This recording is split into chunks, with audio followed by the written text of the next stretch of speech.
Hello everyone, praise the lord. ఈరోజు వీడియోలో Bible గ్రంథంలో నుంచి ఉజ్జీవం పొందాలంటే మనం ఏ రకంగా జీవించాలో తెలుసుకుందాము. దేవుడు ప్రతి మనిషిని ప్రేమతో సృష్టించి ఆయన చిత్తానుసారంగా జీవించమని పిలిచారు. కానీ ప్రతి మనిషి పాపము, అవిధేయత, లోకాసక్తి వల్ల మనుషులు దేవుని నుండి దూరం అవుతున్నారు. అందుకే దేవుని వాక్యం మనకు కొన్ని ఆత్మీయమైన మార్గాలను చూపిస్తుంది. అవేమిటో తెలుసుకుందామా?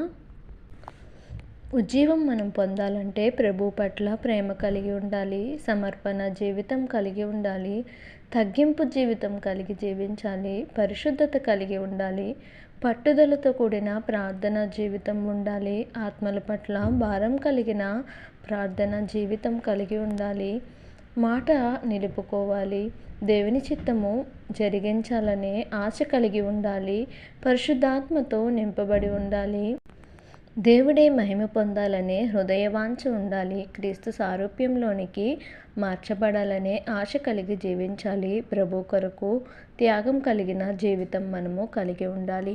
ఉజ్జీవము దేవునితో సన్నిహితమైన సంబంధం కలిగిన జీవితం అని మనం గ్రహించి ప్రార్థనలో స్థిరంగా ఉండి పరిశుద్ధాత్మతో నడిచే దేవుని వాక్యాన్ని మనం అనుసరించినప్పుడు మన జీవితాల్లో ఆత్మీయమైన మార్పు మనము చూడగలుగుతాము.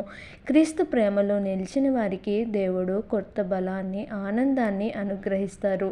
కావున ప్రతి విశ్వాసి దేవునికి ఇష్టమైన జీవితము జీవిస్తూ నిజమైన ఉజ్జీవము పొందాలని దేవుడు కోరుకుంటున్నాడు. ఆ విధంగా ఉజ్జీవంతో మనము నింపబడటానికి దేవుడు మనకి సహాయం చేయనుగాక. Amen. Thank you for watching. Follow this channel for more videos.